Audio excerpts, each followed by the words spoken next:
Welcome back. Now, there are several instances inside of the screens where you're going to be uploading your videos where you are going to be required to upload some graphics for your videos.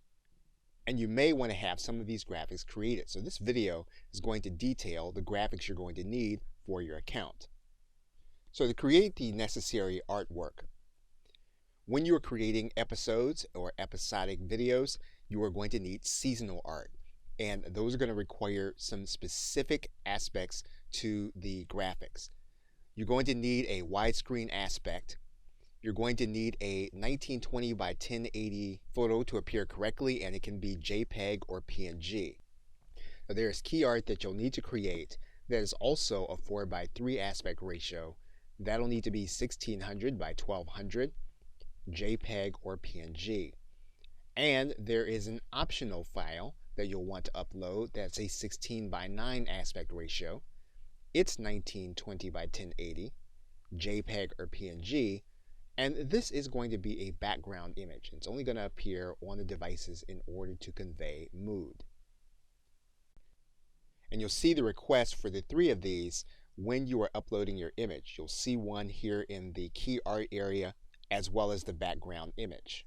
Now, you can also include artwork for individual episodes. That episode will require a key art aspect ratio of 4:3. It'll need to be 1600 by 1200, and it'll be JPEG or PNG. And you'll see that request when you are uploading your individual episode video. Now, for the standalone videos, the key art will have a 16 by 9 aspect ratio. It'll need to be 1920 by 1080, JPEG or PNG. Now, you'll also have another key art piece. This time, though, it'll be 3 by 4 aspect ratio, so not 4 by 3.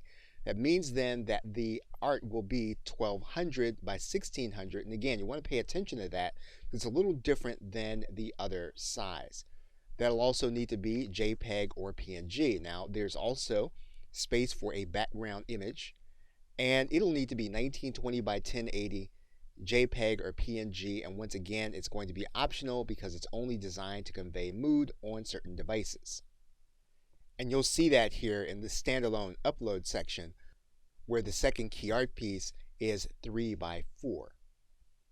Now, there's also a landing page that you're being given and you're going to be able to use along with your videos that will require you to have a logo. That logo will need to be 950 by 250. You'll need to use a PNG with a transparent background.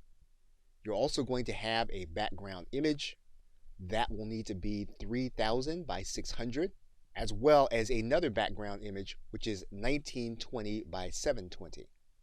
So one question is, well, how will you create the designs? Now, what you can do is you can hire out the base design.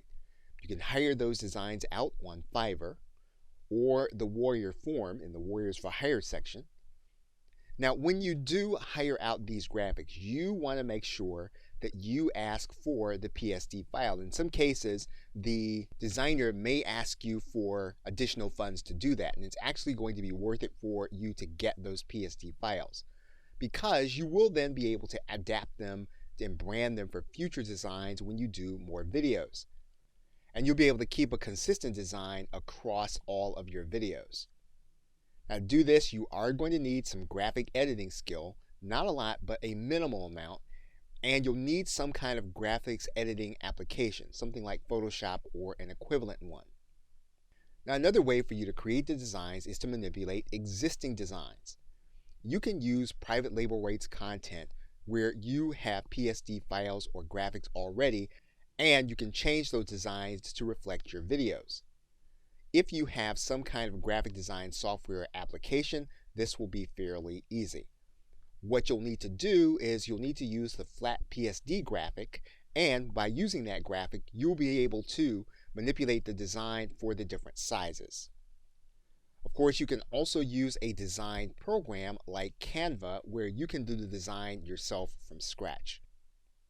And of course, you can always use a hybrid version of all of these methods. You're now looking at a flat graphic design from a private label rights product inside of Photoshop. And what we can do is we can go and open a new file. It's going to be one of the dimensions that we need. So for example, we would go to this file area. We're going to click new. We're then going to open up this new size, and we want this new size to be 1920 by 1080. We're going to click create. And then what we're going to do is we're going to go back to our flat design. We're first going to select all. We're going to then copy merged. Then we're going to go back to our new design, and then we're going to place that design and paste it in.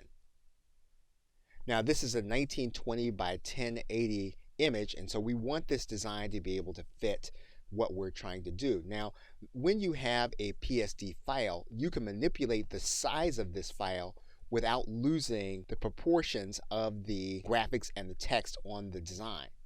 So for example, what we can do is we can zoom out of this design, and then we can grab the handles and we can manipulate the design in order to fit our canvas. We can make sure that we keep the aspect ratio in Photoshop.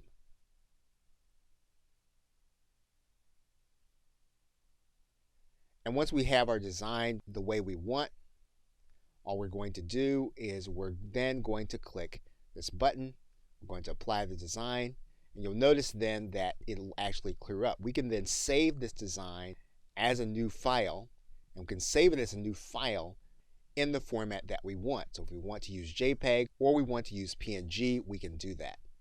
So again, if you know how to manipulate a design here, and you can actually go into the title and you know how to change the title and some of the letters and maybe even one of the images, this is an easy way to take a professional design and turn it into one for your videos. And it also demonstrates the fact that when you get a PSD file from the designer, all you'll need to do then is know how to manipulate that design so that you can begin placing it on all of your videos. Okay, so with that, thanks, and I will see you in another video.